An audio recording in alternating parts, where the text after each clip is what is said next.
country is more divided now than it was when Martin Luther King marched when I was a kid. The Civil War was something that no one could do anything about because the whites, quote unquote, whites from the South are not the only ones that had slaves. Slaves are all over the world. Slaves still exist today. Do you think there's a direct effect from slavery to how Black Americans are able to live today? No, I don't. They have a chance to learn. They live in the best country in the world. If they open their eyes and listen, instead of just focusing on their little area and people that they hang out with, they would learn a lot. In Iowa, a rally Donald Trump vowed to attend but never showed up to saw a supporter display the art of projection. From what you said, it sounds like you were born before the Civil Rights Movement. Oh, yeah. So Black people couldn't buy houses in your lifetime when you were maybe a baby. I'm well aware of that. You were 5, so you don't think there's any downstream effect? I felt oppressed at that time. Yeah. But that's what Martin was trying to correct. Right now, I see so many people living off the government handout. You can tell what she wants to say here, but knows not to say it. I'm pretty sure welfare use per capita is higher in red states than blue states. Yes, but there's so many people living off of the government handouts.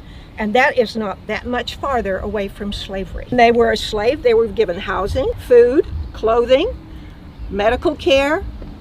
The people asked them to work. Yes, there were landowners that were violent and mean to some of them, but there were others that were humanistic. If there is not a perfect encapsulation of the American education system right here, please let us know another example. On her focusing on their little area notion. But we do want justice and we want equality. One would connect the dots and conclude she would mean protests that took place after George Floyd. Thousands of Americans have gathered to express their outrage that a Kentucky grand jury decided that no police officer would be charged with the 26-year-old's death. And Breonna Taylor. More than 100 protesters were arrested, most for defying orders to clear the street. And Alton Sterling. Hundreds of residents gave city leaders an earful. Some had to be removed from council chambers. The message was simple: change policing tactics. To the protests after a Tatiana Jefferson was killed by police. The grim statistics lay bare the reality many in conservative circles do not care to pay heed to. Even as some of our sports heroes try to bring attention to the cause, like the Portland Trail Blazers' Damian Lillard, seen here, or the Los Angeles Clippers' Russell Westbrook, or Golden State Warriors superstars Stephen Curry and Klay Thompson. Lillard spoke previously on the shut up and dribble movement before it ever came out of Laura Ingram's mouth. Looking at it now, how they just want us to go out and play basketball and, put that jersey on and be proud and don't represent anything, don't stand for anything, don't have an opinion, just be respectful and go out there and play for me. It makes me think about kind of the way it was with slavery when it was they want the young, strong, and his arms are long and he's got big calves. It reminds me of that. They want us to go out and do what we're built to do. We're good athletes. We're physically strong. We're very capable. They don't want to know what we think.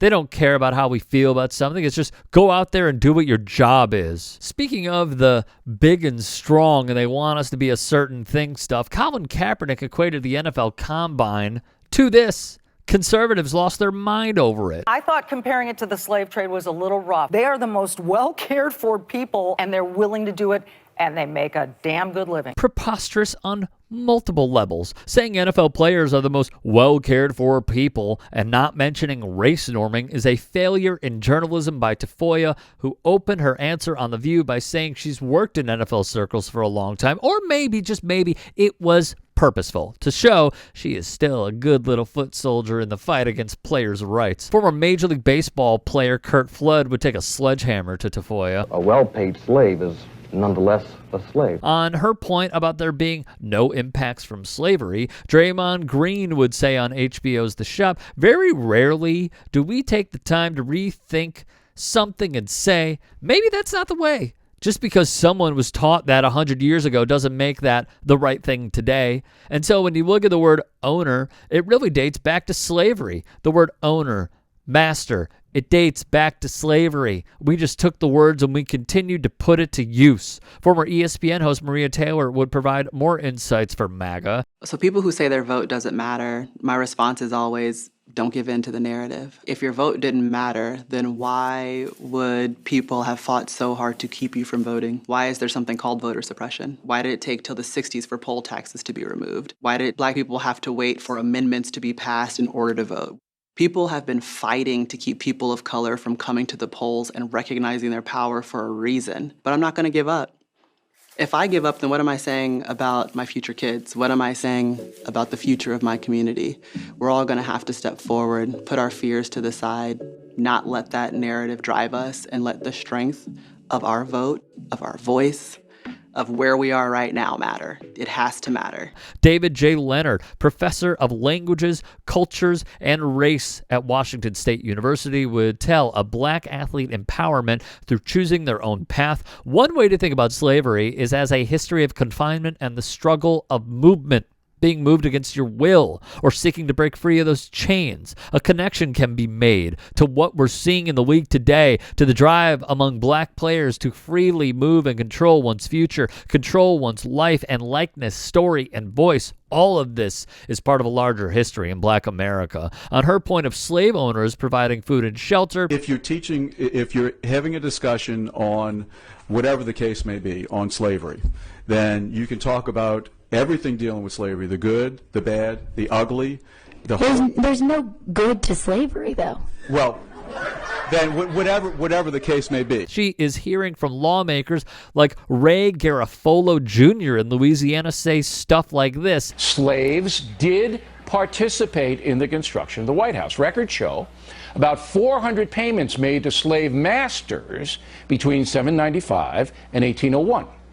In addition, free blacks, whites, and immigrants also worked on the massive building. There were no illegal immigrants at that time.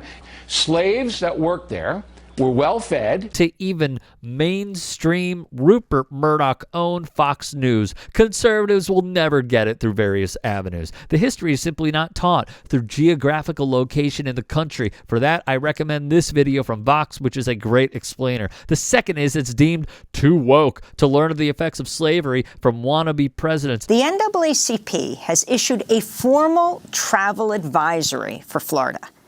In an announcement Saturday, the group said Florida's hostile to Black Americans under Republican Florida Governor Ron DeSantis, who's expected to announce his run for the 2024 presidential nomination this week.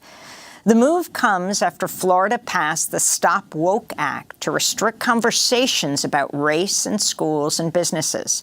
DeSantis has also attacked the College Board's Advanced Placement African American Studies course and on Monday signed into law a measure that blocks colleges from spending public funds on diversity, equity, and inclusion. Third, they ban it altogether, like the 1619 Project.